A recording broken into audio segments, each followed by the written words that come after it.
नमस्ते, जिरेल परिवारमा स्वागत छ सम्पूर्णमा। आज चाहिँ म मुक्तिनाथ जाने बाटोको दृश्य लिएर हजुरहरूको माझ उपस्थित भइसकेकी छु। स्वीकारिदिनु होला र मन परेमा लाइक, शेयर, सब्स्क्राइब पनि गरिदिनु होला भन्न चाहन्छु। यो बाटोमा यात्रा गर्दै जाँदाखेरि एक हिसाबले यो प्राकृतिक बनोटहरू एकदम राम्रो पनि छ, मनपर्ने एकदम सुन्दर छ। अर्को हिसाबले अलिअलि डर लाग्दो जस्तो पनि छ हेर्दैखेरि। एकदम चट्यानको मुनिबाट बाटो रहेछ। यस्तो बाटो सबैजना हिँड्न पाएको हुँदैन, सबैजना पुग्न सकेको हुँदैन। हजुरहरू कहाँबाट हेर्दै हुनुहुन्छ, आफ्नो ठाउँबाट हेरेर इन्जोय गर्नुहोला पनि भन्न चाहन्छु। यो ठाउँमा म पनि पहिलोपटक हो, अब फेरि आउनु त सक्छु कि सक्दैन थाहा छैन। त्यसैले सम्झनाको लागि यो ठाउँको भिडियो गर्दैछु। सबैजनाले हेर्नुहोला, स्वीकारिदिनु होला। यो एरियामा वारिपारी गर्दाखेरि 3वटा तातो पानीको कुण्डाहरू रहेछ, ताल भनौँ न।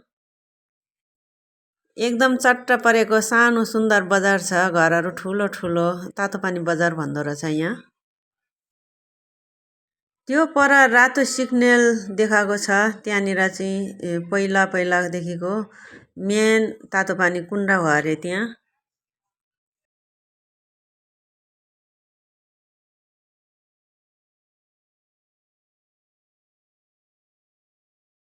सुनेको थिएँ मैले म्याग्दी जिल्लामा ठुलो झरना छ भनेर। त्यो झरना चाहिँ यही रहेछ। यो झरनाको नाम चाहिँ रुक्सिया झरना भन्दो रहेछ है।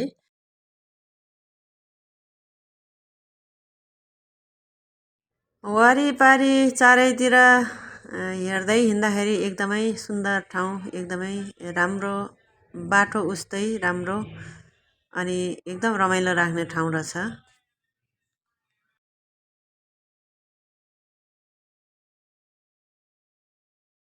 यतातिर कुनै कुनै ठाउँमा अलि डर लाग्दो जस्तो पनि रहेछ, तर बाटो ठुलो छ। टाढाबाट हेर्दाखेरि डर लाग्दो छ, नजिकमा पुगिसकेपछि बाटो एकदम ठुलो छ, त्यस्तो केही चिन्ता छैन। यो बाटोको दृश्य हेर्दै जाँदाखेरि तपाईँहरूलाई कस्तो लाग्छ, रमाइलो लाग्छ कि लाग्दैन? तर मलाई चाहिँ एकदमै रमाइलो लागिरहेछ र सबैजनालाई राम्रो लाग्छ, रमाइलो लाग्छ भन्ने पनि छैन। तपाईँहरूलाई जस्तो लाग्छ जस्तोको त्यस्तै प्रतिक्रिया पनि दिनुहोला भन्न चाहन्छु।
ल हेर्नुहोला कस्तो राम्रो सुन्दर ठाउँ, पछाडि हिमाल अनि हिमालको अगाडि काखमा हरियाली जबक्क बसेको, कस्तो राम्रो छ।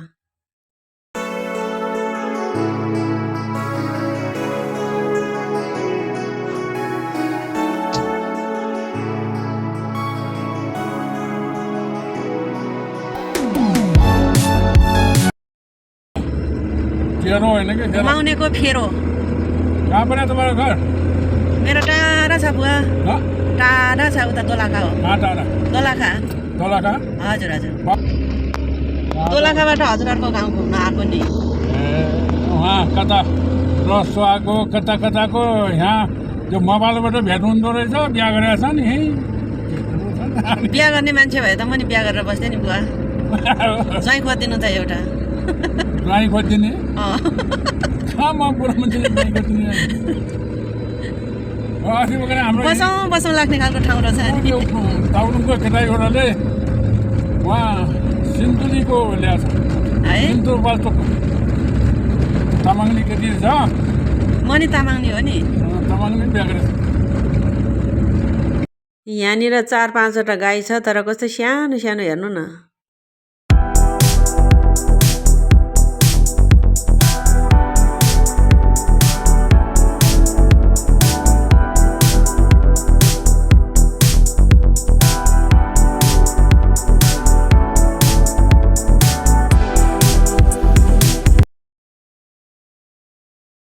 यहाँनिर सुन्दर बजार छ यो ठाउँको नाम चाहिँ लेथे भन्छ अरे लेथे भन्दो रहेछ यहाँ चाहिँ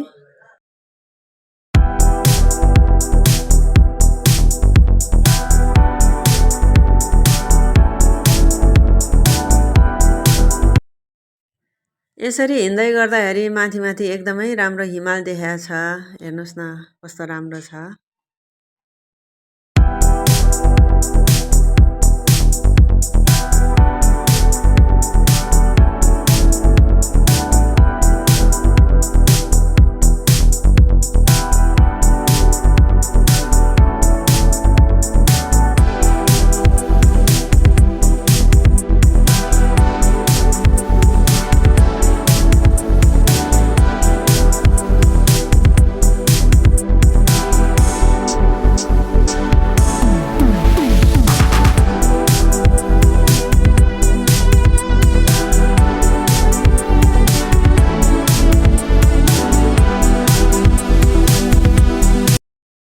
यहाँ चाहिँ मार्फाको डुक्छे भन्ने ठाउँ हो अरे यहाँ चाहिँ मार्फाको मेन कृषि बजार हो अरे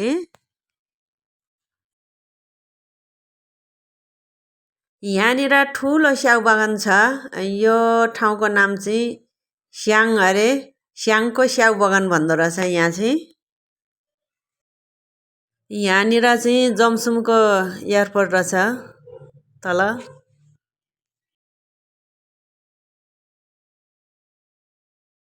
अब चाहिँ हामी जमसुम बजार कटेर कागबेनीतर्फ लाग्दैछु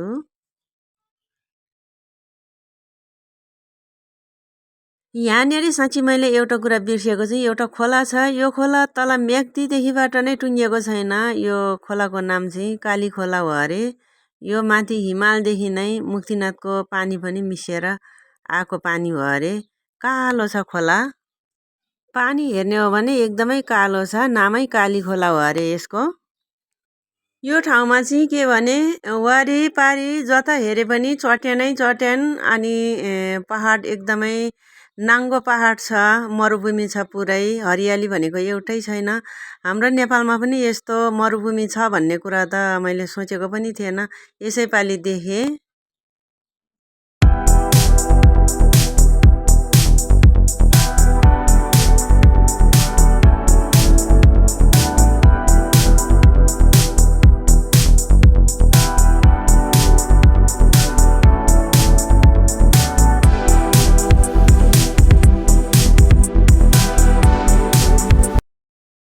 यहाँनिर चाहिँ 3जना छोरी मान्छेको शालिग रहेछ यो चाहिँ के को हो मलाई थाहा भएन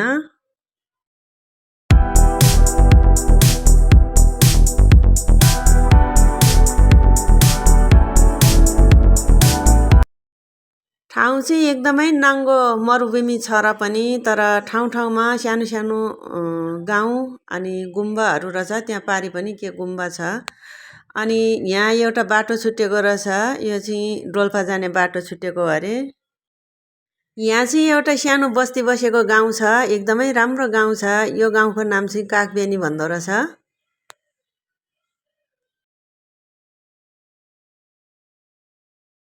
हेर्नु सक्नुहुन्छ सबैजनाले नेपालमा पनि यस्तो ठाउँ हुँदो रहेछ हेर्नुहोस् त एउटै हरियाली छैन पुरै नाङ्गो छ जताततै कस्तो अचम्म लाग्यो म त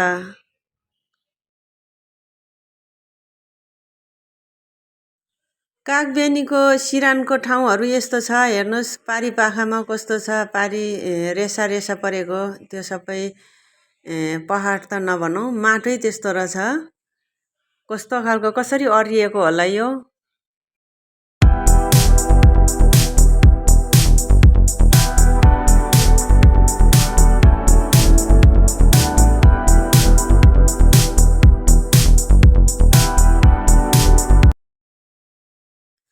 अब चाहिँ करिब करिब जमसुमको कागबेनी कटेर मुक्तिनाथतर्फ लागेको अवस्था।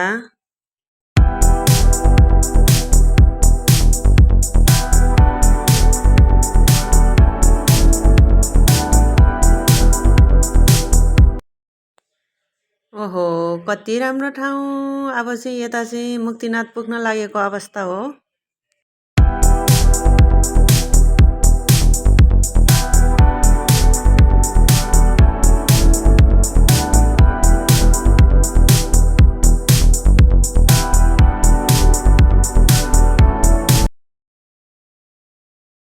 अब चाहिँ हामी यहाँ पार्किङमा पुगेको अवस्था। बस पार्कमा ठुलो रहेछ बस पार्क। गाडी पार्किङ गर्ने ठाउँ हेर्नुहोस् त एकदम खुल्ला रहेछ।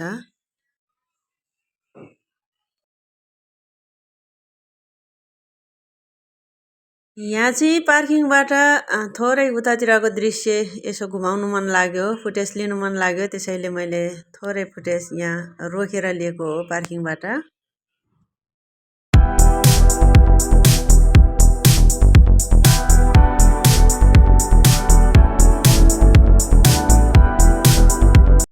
यहाँ चाहिँ पैतालो हिँड्नु नसक्नेहरूको लागि घोडा रहेछ, घोडाको सुविधा रहेछ। यो उकालोमा हिँड्नु नसक्नेहरूको लागि घोडा मात्रै नभएर डोलीको सुविधा पनि रहेछ। यहाँ चाहिँ हामी मन्दिर जाँदै गर्दाखेरिको पहिलो गेट रहेछ।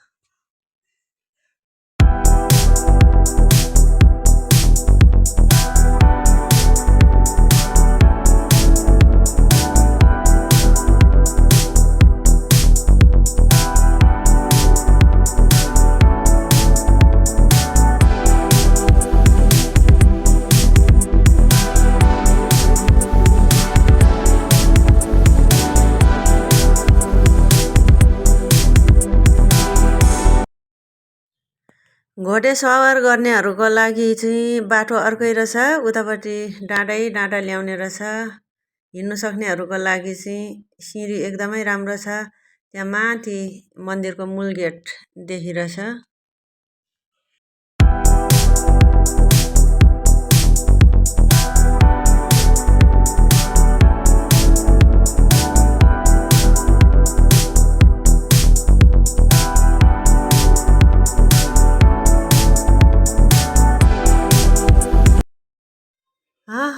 यहाँनिर चाहिँ ठुलो ठुलो माने रहेछ, यसलाई पनि घुमाइदिनु पर्यो।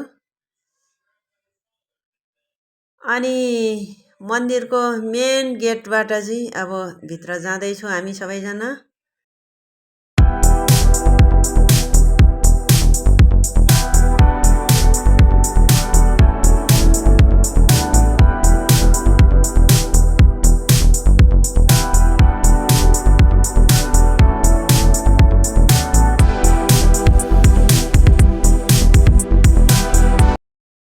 यहाँनिर चाहिँ अग्लो मन्दिर जस्तो छ र त्यसैमा धेरै नाम जस्तो देखिरहेछ। नामै होला सायद। यो सुरुमा मन्दिर बनाउँदाखेरि सहयोग गर्नुहुने सहयोगीहरूको नाम लेख्नु भएको होला मेरो विचारमा।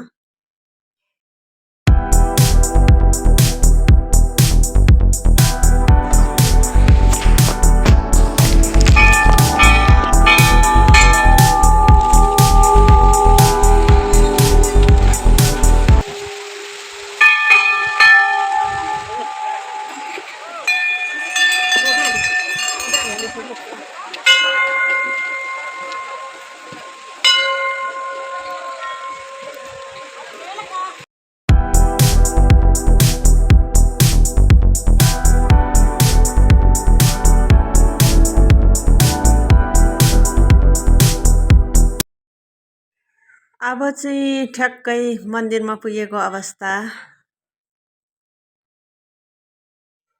मन्दिरमा भक्तजनहरूको विरामबिर छ, नुहाउनेहरूको जारी छ, तर मन्दिर खुलेको जस्तो छैन।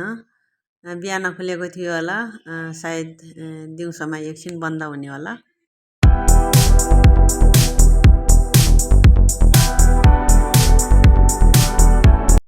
अब यहाँ आइसकेपछि यो 108 धारा नुहाउनै पर्छ अरे।